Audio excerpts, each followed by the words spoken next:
ఇప్పుడు నేనేం చేశాను సార్? సార్ మీరేవి చెయ్యరు, ఇదే కదా ప్రాబ్లం. సార్ మీకు చెప్పాను స్టాఫ్ రూమ్ లో ఏసీ పెట్టించమని. అక్కడ టీచర్స్ ఇబ్బంది పడుతున్నారు.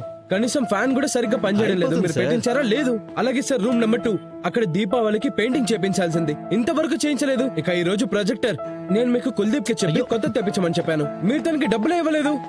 ఇలా అయితే ఎలా సార్? అయ్యో సార్ సార్ సార్ వినండి, నేను చెప్పేది వినండి. మీరు ఎప్పుడు ఖర్చు పెంచే విషయాలు చెప్తారు. మెల్లమెల్లగా అయిపోతాయి సార్. ఎంత మెల్లగా సార్? ఈ సంవత్సరం సెషన్ మొదలు పెట్టక ముందు మీరు నేను ఈ మ్యారేజ్ హాల్ ని కొనడం గురించి మాట్లాడుకున్నాం. 9 నెలలు అయిపోవస్తుంది, కానీ మీరు ఇంతవరకు ఒక్క నిర్ణయం తీసుకోలేదు. అరే మీరు ఏ రోజు చెప్పారో ఆ రోజే నేను నిర్ణయించుకున్నాను. కానీ డబ్బులు వగేరా అరేంజ్ చేయడానికి టైం పడుతుంది కదా సార్. మీది అలాగే నాది 50-50 పార్ట్నర్షిప్. నేను ఎంత సంపాదిస్తానో మీరు కూడా అంతేగా. నేనైతే డబ్బులు అరేంజ్ చేశానుగా. అయ్యో మీ విషయం వేరు సార్. మీరేమో బ్యాచిలర్ వ్యక్తి, నేను భార్య పిల్లలున్న వాడిని. నాకు ఖర్చులు ఎక్కువగా ఉంటాయి. 3 నెలలు డబ్బులు అరేంజ్ చేసుకోవడానికి మీ దగ్గర 3 నెలలే ఉన్నాయి. ఒకవేళ ఈ సంవత్సరం సెషన్ ప్రారంభంలోనే ఈ మ్యారేజ్ హాల్ కొనలేకపోతే అప్పుడు నేను నా ముఖాన్ని, నా పేరుని రెండింటినీ తీసుకుని ఇక్కడి నుంచి వెళ్ళిపోతాను. సార్ సార్ అది హలో పిల్లలు, ఎలా ఉన్నారు?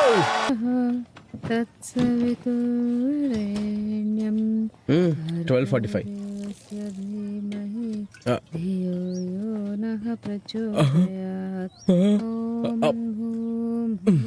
ఈరోజు వెళ్తున్నారా?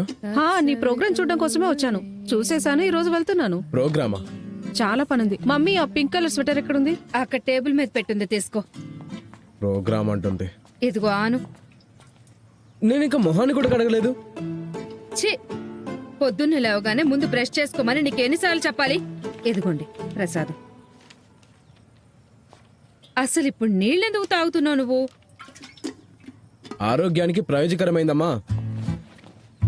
మనం పొద్దున్నే లేస్తాం కదా, నోట్లో ఉండే నీరు లాలాజలంగా మారుతుంది. అందులో చాలా మంచి బ్యాక్టీరియా ఉంటుంది. మీరు కూడా ట్రై చేయండి, అప్పుడు మీరు ఇలా అనరు. వింటున్నారా మీరు? వింటున్నా. ఎన్ని గంటలకి బయలుదేరుతున్నాను? 10 గంటలకే. నేను డ్రాప్ చేయనా? నీ డొక్కు బండి మీద బండి కొనుక్కుంటావు కదా, అప్పుడు డ్రాప్ చేయి. ఈయన బండి ఎక్కడ కొంటాడని ఇప్పుడు డబ్బు ఆదా చేస్తున్నాడు. ఈయన గారు తాజ్మహల్ కొంటాడట. నీళ్లు మరిగిపోతున్నాయి, దాన్ని ఎవరు పట్టించుకోవట్లేదు. స్నానం చేయమని చెప్పొచ్చుగా, తర్వాత కరెంటు బిల్ ఎక్కువ వస్తుంది అంటారు. మీరు వెళ్ళి స్నానం చేయండి. వెళుతున్నాను. అబ్బా. అక్క, బండిదేముంది, ముందు హాల్ కొనుక్కొని తర్వాత అది కూడా వచ్చేస్తుంది.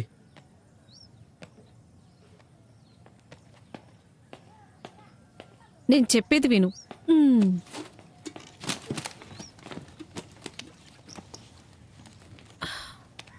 నిన్న సోనియాతో మాట్లాడాను. అబ్బా, ముందు వినురా, నాకు నచ్చింది. కన్సిడర్ చేయొచ్చు. అక్క నీ దగ్గర వేరే టాపిక్ ఉందా? నేనేం చెప్తున్నానంటే నీ మైండ్ ని ఓపెన్ గా ఉంచు, సరేనా? అర్థమైంది కదా?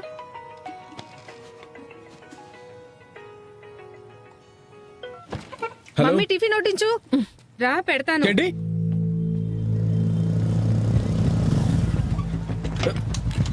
అరే యార్, దీన్ని అరే ఈ స్టాండ్ ఒకటి. ఛీ!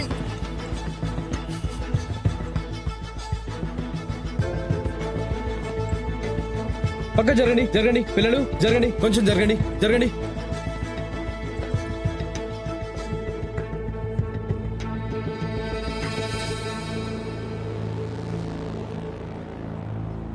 ఎవరికేం కాలేదుగా? లేదు సార్, మాకేం కాదు. లేదు సార్, ఏం కాలేదు. ఓకే, వెళ్ళండి, మీరు అంతా వెళ్ళండి, క్లాస్కి వెళ్ళండి. వెళ్ళండి అమ్మా, వెళ్ళండి. అయితే చూద్దాం పద. ఎందుకంత కంగారు పడుతున్నావు? నడుస్తున్నాను కదా. సరే సార్. సార్, ఇక వెళ్ళు. స్టాఫ్ రూమ్ లో ఫ్యాన్ కింద పడింది, చూసారా? సార్, ఎవరికైనా దెబ్బలు తగిలి ప్రాణాలు పోయేవి. అయ్యో సార్, నేనేమన్నా దానికి వేలాడి కింద పడేశానా? కింద పడిపోతే దానికి నేనేం చేయను? సార్, మీరు రిపేర్ అయినా చేయించవచ్చు కదా. ఈ బిల్డింగ్ మీది, దీని మెయింటెనెన్స్ కూడా మీరే చేయించాలి. దీని రెస్పాన్సిబిలిటీ కూడా మీదే కదా సార్. అయితే చేస్తున్నాను కదా సార్. మీరు పూర్తిగా ఏకంగా నా తల మీదకి ఎక్కేస్తారు. చాలా హైపర్ అయిపోతుంటారు మీరు. ఇది పడిపోయింది, అది పడిపోయిందని. చేయిస్తాను, నేను చూసుకుంటాను, మీరేం టెన్షన్ పడకండి. మీరంతా వెళ్ళండి, వెళ్ళండి. ఇక్కడ గుమ్మి కొడకండి, వెళ్ళండి. చూస్తాను.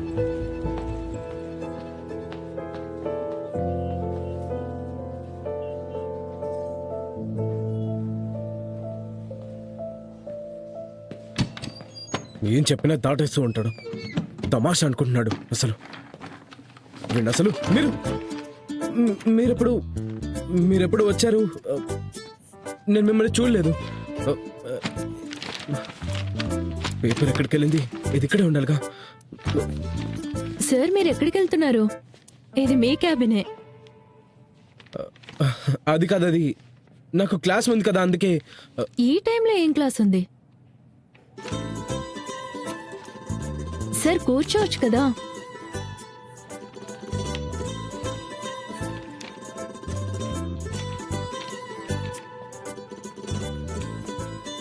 సార్ మీరు ఆ స్టాఫ్ రూమ్ పరిస్థితి చూస్తే ఉంటారు. నాకు కొంచెం పని ఉంది, అందుకే నేను ఇక్కడికి వచ్చి కూర్చున్నాను. Hope you don't mind. లేదు లేదు, మీరు కూర్చొని మీ పని చేసుకోండి.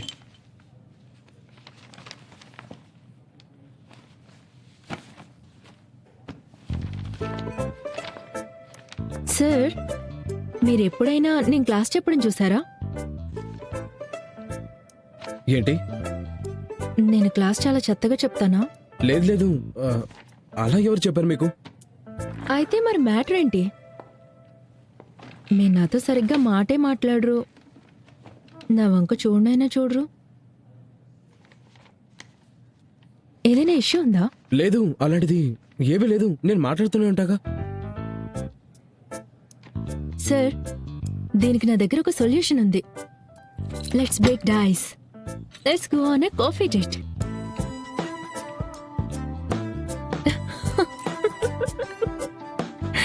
It's okay sir, it's okay. You don't have to go. నేను కేవలం మీ ఎక్స్ప్రెషన్ చూడాలనుకున్నాను.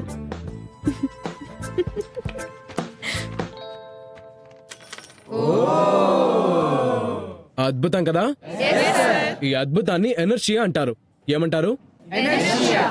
సార్ అంటే ఏంటి సార్? కొంచెం కొంచెం పరిస్థితిలో ఉంటుంది. ఎలా అయితే ఊహించుకోండి, ఒక సోమరి వ్యక్తిని మనం పట్టుకొని లాగి లేపేంత వరకు అంతవరకు లేవడు, అతని ప్లేస్లోనే ఉంటాడు. అలాగే ప్రపంచంలోని ప్రతిదీ లివింగ్ కావచ్చు, నాన్ లివింగ్ కావచ్చు, అందులో ఒక ప్రాపర్టీ కనిపిస్తూ ఉంటుంది. ఆ కారణంగా తను ఏ స్థితిలో ఉందో అదే స్థితిలో అలాగే ఉండాలనుకుంటుంది. కూర్చోవాలనుకుంటే కూర్చుంటుంది, నిలబడాలనుకుంటే నిలబడుతుంది. దీన్నే అంటారు ఎనర్జీ ఆఫ్ రెస్ట్. ఇక్కడ జరిగినట్టుగా ఇక్కడ ఏం జరిగింది? ఈ 10 రూపీస్ కాయిన్ ఈ కార్డు మీద చాలా చాలా హాయిగా రెస్ట్ తీసుకుంటుంది. ఇక నేను దీన్ని లాగ్గానే ఇది గ్లాస్ లోపల పడిపోయింది. సో దీన్ని ఏమంటారు? దీన్నే అంటారు ఎనర్జీ ఆఫ్ రెస్ట్. ఇక రెండోది ఏంటంటే ఎనర్జీ ఆఫ్ మోషన్. అందులో ఎలా ఉంటుందంటే, అందులో వ్యక్తి నడుస్తూ ఉంటే నడుస్తూనే ఉంటాడు, ఆగడు. ఎలా అంటే కార్లో వెళ్తున్నారు, కాస్ట్లీ కార్ హైవే రోడ్డు మీద చాలా వేగంగా వెళ్తుంది, చాలా సరదాగా వెళ్తుంది. సడన్ గా కార్ కి బ్రేక్ పడింది. బ్రేక్ పడగానే ఏమైంది? సడన్ గా మీరు ముందుకెళ్ళి గుద్దుకుంటారు కదా. ఎందుకంటే బాడీ మన మోషన్ లో ఉంది. దాన్ని ఏమంటారు? Energy of motion. ఈ ఆట మొత్తం ఉంది కదా, ఇది ఎనర్జీ అది. సో ఈ రోజు మనం దీన్నే డీటెయిల్డ్ గా అర్థం చేసుకుందాం. ఇక మొదలు పెడదామా అందరూ? జ్యోతి, ఏమైంది? నువ్వంతా డల్ గా ఉన్నావు ఎందుకు? సార్ ఈరోజు స్కూల్లో వీక్లీ టెస్ట్ ఉంది. అయితే మేము ఏదైతే చదువుకుని వెళ్ళామో అందులో నుంచి ఒక్కటి కూడా రాలేదు. అసలు మా అదృష్టమే బాలేనట్టుంది. ఓహో, సో సాడ్. జ్యోతికి అదృష్టం సహకరించుంటే టాప్ లో వచ్చేది. అవునా? ఒక సినిమా చూసాను, అందులో ఒక డైలాగ్ అదృష్టం చాలా హట్. జోక్ చేస్తున్నారా? విచిత్రంగా ఉంది. ఇక మనకి దీంతో ఎప్పుడైతే అవసరం ఉందో అప్పుడే మనల్ని మోసం చేస్తుంది, అవునా? కానీ ఎదుటివాడి అదృష్టం చాలా బాగుంటుంది. అంటే తను క్లాస్ లో టాప్ వచ్చాడు, అదృష్టం కొద్దీ. ఐఐటి క్రాక్ చేశాడు, అదృష్టం కొద్దీ. మంచి జాబ్ వచ్చింది, అదృష్టం కొద్దీ. పెద్ద వ్యక్తి అయ్యాడు, అదృష్టం కొద్దీ. అంతేనా? అందరూ ఇలాగే అనుకుంటారా? ఇది పూర్తిగా అబద్ధమే, పూర్తిగా అబద్ధం. ప్రపంచంలో ఏ పెద్ద పనైనా కష్టం వల్లే సాధిస్తామంతే. కానీ ఎందుకో అందరికీ అదృష్టం కాదు వినడానికి ఆనందంగా ఉంటుంది. ఇప్పుడు న్యూటన్ తీసుకోండి. 200 ఏళ్ల నుంచి ప్రపంచం గ్రావిటీ మీద పనిచేస్తుంది. గెలీలియో కెప్టెన్ సైన్స్ మ్యాథమెటిషియన్ మీద పనిచేశారు. న్యూటన్ కూడా సంవత్సరాల తరబడి పనిచేశాడు. ఒక్కో సైంటిస్ట్ రీసెర్చ్ పేపర్ వెతికి పట్టుకున్నాడు, వాటిని స్టడీ చేశాడు. అన్నిటినీ వెతకడం, దాన్ని చదవడం, ఎంటర్ప్రైజ్ చేయడం.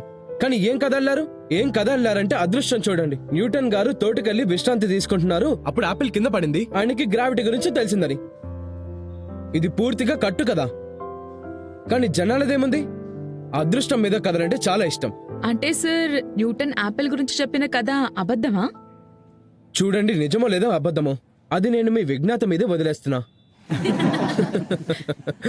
కానీ అర్థం చేసుకోవాల్సిన విషయం ఏంటంటే ఒకవేళ న్యూటన్ ఈ పని చేసుండకపోతే సంవత్సరాల తరబడి గ్రావిటీ పైన పని చేయకపోతే ఆయన ముందు అసలు యాపిల్ ఏంటి మొత్తం యాపిల్ చెట్టు పడిపోయినా కూడా గ్రావిటీ విషయం క్లియర్ అయ్యేది కాదు.